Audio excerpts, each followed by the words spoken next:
محض در همین جا میان کارمندان کمیسریت حربی و نفری ناشناس که تا هنوز نام و نسب او و جای زیست و شغلش ناروشن است نیم ساعت رد و بدل و کشاکش و کارزنی ادامه می کند.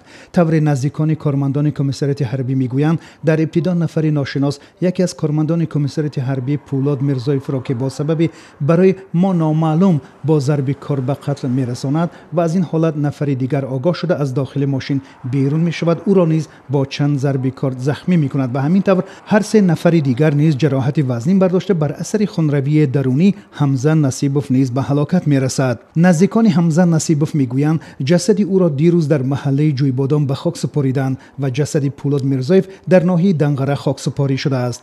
برادر حمزه رستم نصیبوف در منزل زیستشان در صحبت با رادیو آزادی گفت که مرگ برادرش به حادثه عسکرگری وابستگی ندارد و مقامات باید دقیقاً سبب سر زدن این واقعه را روشن سازد و جنایتکار را پیدا کند. اگر اینا میخواستن ابلاغ کردن یک نفر نمیفهمن چون تک پارتیم ابلاغ پوشیدن نیست. چهار نفر جوانی بود بالا یک دو کس خپیدا نمیتونن. به حضور یک نفر فرامده با گفتی همون زن نقل کرده، یک کس فرامده زخم خورده، افده دیمش فرامده و زخم خورده، سیمش خورده، یک تا اگر اینو میخواستن ابلاغ کردن دیگه خیلی میتونن.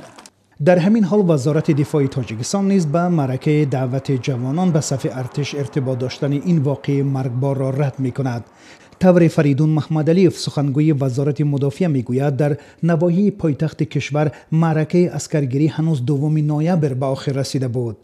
اینجا در دفتری که تفتیش رفته صورت و این حدیث تکرار معدود کرده گرده که دفتر تو تفتیش است موضوع بر اطلاعات میکنند که چی گفت است. مسئله دعوت روز دیر ملکه پایتخت جنبت سازده شامل. این هم در حالی است که وزارت کارهای داخلی تاجیکستان برای پیدا کردن قاتلان دو کارمند کمیسریت حربی ناحیه سینا از ساکنان یاری خواسته در عوض $10,000 جایزه وعده کرده است. کارهای تفتیشاتی این حادثه را داستانی نظامی تاجیکستان بر عهده گرفته و نهادهای انتظامی برای مشخص و دستگیر کردن حملگران که حمزه نصیب و پولاد میرزایف را به قتل رسانیده، تیمورخان ایگانبردی و رستم سعدالوف را زخمی کرده است، کوشش به خرج داده ایستادند.